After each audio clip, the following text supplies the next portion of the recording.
ಇನ್ನು ಯಾರೆಲ್ಲ ನಮ್ಮ ಚಾನೆಲ್ನ ಸಬ್ಸ್ಕ್ರೈಬ್ ಮಾಡಿಲ್ಲ ಈ ಕೂಡಲೇ ಸಬ್ಸ್ಕ್ರೈಬ್ ಆಗಿ ನಮಗೆ ಬೆಂಬಲಿಸಿ. ಸಂಡೂರು ಪಟ್ಟಣದ ಬಿಕೆಜಿ ಸಂಸ್ಥೆಯ ಕಚೇರಿಯಲ್ಲಿ ಹದ್ದಿನ ಪಡೆ ಐರನ್ ಓರ್ ಮೈನ್ಸ್ ಇವರ ಸಹಯೋಗದಲ್ಲಿ ನಡೆದ ಸ್ವಚ್ಛತೋತ್ಸವ ಕಾರ್ಯಕ್ರಮದಲ್ಲಿ ನುರಿತ ವೈದ್ಯರಾದ ಡಾಕ್ಟರ್ ಇಂದ್ರಾಣಿ ಇವರು ಮಾತನಾಡಿ, ಸ್ವಚ್ಛತಾ ಈ ಸೇವಾ 2025 ಅಭಿಯಾನವನ್ನು 15 ದಿನಗಳ ಕಾಲ ಬಿಕೆಜಿ ಸಂಸ್ಥೆಯು ಆಯೋಜಿಸಿದ್ದು, ಈ ಅಭಿಯಾನದ ಪ್ರಮುಖ ಭಾಗವಾದ ಉತ್ತಮ ಆರೋಗ್ಯ ಕಾಪಾಡಿಕೊಳ್ಳುವ ಪದ್ಧತಿ ಒಂದಾಗಿದೆ. ಇತ್ತೀಚೆಗೆ ಬಳ್ಳಾರಿ ಜಿಲ್ಲೆಯು ಕ್ಷಯರೋಗ ಪೀಡಿತ ಪ್ರದೇಶವಾಗಿದ್ದು ಕರ್ನಾಟಕದಲ್ಲಿ 2ನೇ ಸ್ಥಾನದಲ್ಲಿದೆ. ಇದಕ್ಕೆ ಪ್ರಮುಖ ಕಾರಣ ದೇಹವನ್ನು ದಣಿಸಿದ ಮಿತಿ ಮೀರಿದ ಆಹಾರ ಸೇವನೆ, ಅಧಿಕ ರಕ್ತದೊತ್ತಡ, ಮಧುಮೇಹದಂತಹ ಪರಿಣಾಮಕಾರಿ ರೋಗಗಳನ್ನು ದೇಹದಲ್ಲಿ ಉಲ್ಬಣಗೊಂಡು ಕ್ಷಯರೋಗಕ್ಕೆ ತುತ್ತಾಗಲಿದ್ದಾರೆ. ದಿನನಿತ್ಯದ ಕೆಲಸ ಕಾರ್ಯಗಳಲ್ಲಿ ಬೇಜಾರು ಪಡೆದೇ ಲವಲವಿಕೆಯಿಂದ ಸಂತೋಷದಿಂದ ಕೆಲಸ ಮಾಡಬೇಕಾದರೆ ಮೊದಲು ಉತ್ತಮ ಆಹಾರ ಪದ್ಧತಿಯನ್ನು ಅನುಸರಿಸಬೇಕು. ಎಣ್ಣೆಯಲ್ಲಿ ಕರಿದ ಪದಾರ್ಥಗಳನ್ನು, ಸಿಹಿ ತಿಂಡಿಗಳನ್ನು, ಫಾಸ್ಟ್ ಫುಡ್ಗಳಿಗೆ ಮಾರುವಗದೆ 3 ಹೊತ್ತು ಶುಚಿಕರ ತರಕಾರಿ ಹಾಗೂ ನಾರಿನ ಪದಾರ್ಥಗಳನ್ನು ಸೇವನೆ ಮಾಡುವುದರಿಂದ ಒಳ್ಳೆಯ ಆರೋಗ್ಯ ಕಾಪಾಡಿಕೊಳ್ಳಬಹುದು ಹಾಗೂ 100 ವರ್ಷ ಬದುಕಲು ಸಾಧ್ಯವಾಗುತ್ತದೆ ಎಂದರು. ಎಲ್ಲ ರೋಗಗಳಿಗೂ ವೈದ್ಯರು ಇದ್ದಾರೆ, ಆದರೆ ಜೀವನದುದ್ದಕ್ಕೂ ಔಷಧಿಗಳನ್ನು ಸೇವಿಸಿಕೊಂಡೇ ನರಳಾಡುವ ಬದಲು ತಿನ್ನುವ ಆಹಾರದಲ್ಲಿ ಶುಚಿ ಹಾಗೂ ಉತ್ತಮ ಆಹಾರ ಪದ್ಧತಿ, ಸ್ವಸ್ಥ ನಾರಿ ಸ್ವಶಕ್ತ ಪರಿಹಾರ. ಅಂದರೆ ಅಡುಗೆ ಮಾಡುವ ಹೆಣ್ಣು ಮಕ್ಕಳು ತರಕಾರಿ ಪದಾರ್ಥಗಳನ್ನು ಸ್ವಚ್ಛಗೊಳಿಸುವ ಮೂಲಕ ಒಳ್ಳೆಯ ಆಹಾರವನ್ನು ತನ್ನ ಕುಟುಂಬದ ಸದಸ್ಯರಿಗೆ ನೀಡಿದರೆ ಅದು ಆರೋಗ್ಯವಂತ ಕುಟುಂಬವಾಗುತ್ತದೆ ಎಂದರು. ವರದಿಗಾರರು Raju ಪಳಗರ್, A to Z TV, Sandur taluk.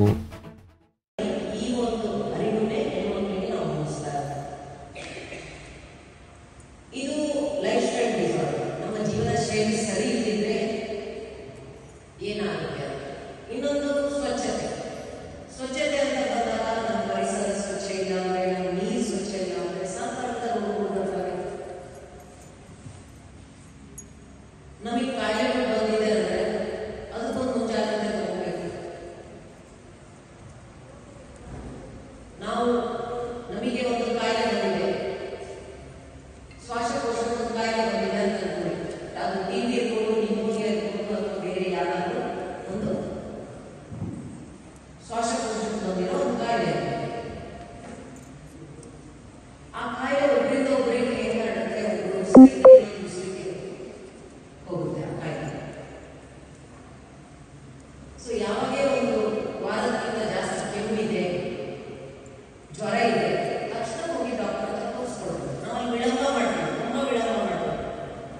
ಅಲ್ಲೇ ಹೋಗಿ ಮೆಡಿಕಲ್ ಶಾಪ್ನಲ್ಲಿ ಕೆಮ್ಮಿಗೆ ಗುಳಿಗೆ ತಗೊಳ್ತೀವಿ, ಸರಿ ಹೋಗ್ತದೆ ಬಿಡೋದು ಅಂತ ನೆಗ್ಲೆಕ್ಟ್ ಮಾಡ್ತೀವಿ. ಅದೇ ತಪ್ಪು. ಈ ಒಂದು ಭಾಗದಲ್ಲಿ ಬಳ್ಳಾರಿಯಲ್ಲಿ ನಾವು ಕರ್ನಾಟಕದಲ್ಲಿ 2ನೇ ಸ್ಥಾನದಲ್ಲಿ ಕ್ಷಯರೋಗ ತುಂಬಾ ಅತಿ ಜಾಸ್ತಿಯಾಗಿರೋದಂದ್ರೆ ಕ್ಷಯರೋಗ. ಫಸ್ಟ್ ಅನುಮಾನ ಬಂದರೆ ಕ್ಷಯರೋಗನೇ. ಡಾಕ್ಟರ್ ಎಕ್ಸ್ರೇ ತೆಗೆದು ಟಿಬಿ ಪರೀಕ್ಷೆ ಮಾಡಿ ಕ್ಷಯರೋಗ ಇದೆ ಅಂತ ಅಂದ್ರೆ ಏನ್ ಮಾಡ್ತಾರೆ, ಬಹಳ ಜನ ನಮ್ಮಲ್ಲಿ ನನಗೆ ಕ್ಷಯರೋಗ ಬಂದಿರ್ಲಿಕ್ಕಿಲ್ಲ, ನನಗೆ ಯಾಕೆ ಬರ್ತದೆ ಅಂತೇಳಿ ಇನ್ನೊಂದು ಡಾಕ್ಟರ್ ಹೋಗಿ ಕನ್ಫರ್ಮ್ ಮಾಡ್ಕೊಂಡು ಕ್ಷಯರೋಗ ಯಾರಿಗಾದ್ರೂ ಚಿಕ್ಕ ಮಗು ಬರ್ಬೋದು, ವೃದ್ಧ ವಯಸ್ಕರಿಗೆ ಬರ್ಬೋದು, ಗಂಡಸಿಗೆ ಬರ್ಬೋದು, ಹೆಣ್ಮಕ್ಳಿಗೆ ಬರ್ಬೋದು, ಏನೂ ಭೇದ ಭಾವ ಇಲ್ಲ, ಎಲ್ಲರಿಗೂ ಸರಿ ಸಮಾನವಾಗಿ ಬರುತ್ತೆ. ಯಾರಿಗೆ ಅಪೌಷ್ಟಿಕತೆ, ರಕ್ತಹೀನತೆ, ಶುಗರ್ ಅಥವಾ ಇನ್ನ ಬೇರೆ ಏನೋ ಒಂದು ತೊಂದರೆ ಇದ್ದಾಗ, ಯಾರಿಗೆ ಒಂದು ರೋಗ ನಿರೋಧಕ ಶಕ್ತಿ ಕಡಿಮೆ ಇರುತ್ತೆ ಅಂಥವರಿಗೆ ಈ ಕಾಯಿಲೆ ಬರುವಂಥ ಸಾಧ್ಯತೆ ಜಾಸ್ತಿ ಇರುತ್ತೆ. ಸೊ ಒಬ್ಬರು ಸರಿಂದ ಇನ್ನೊಬ್ಬರು ಸರಿಗೆ ತಗಲುವಂಥ ಕ್ಷಯರೋಗನ ಬೇಗ ಅನುಮಾನ ಮಾಡಬೇಕು. ಕೆಮ್ಮು ಬಂದಿದೆ, ಒಂದು ವಾರಕ್ಕಿಂತ ಜಾಸ್ತಿ ಇದೆ, ಊಟ ಸೇರ್ತಾ ಇಲ್ಲ, ಜ್ವರ ಬರ್ತಾ ಇದೆ, ಸಾಯಂಕಾಲ ಸಣ್ಣದಾಗಿರೋ ಜ್ವರ, ಬಹಳ ಜಾಸ್ತಿ ಜ್ವರ ಇರಲ್ಲ, ನೀವು ಬಹಳ ಬೆಂಕಿ ಇದ್ದಂಗಿದ್ರೆ ಮೈ, ಆಗ ನೀವು ಹೋಗಿ ಡಾಕ್ಟರ್ ತೋರಿಸ್ಬೇಕು. ಈಗ ಆ ಥರ ಇರುತ್ತೆ, ಸಣ್ಣ ಜ್ವರ ಇರುತ್ತೆ, ಸುಸ್ತು, ನಿದ್ರಾಣ, ಕೆಲಸ ಮಾಡೋಕ್ಕಾಗಲ್ಲ, ಕ್ರಮೇಣವಾಗಿ ತೂಕ ಕಡಿಮೆ ಆಗುತ್ತೆ.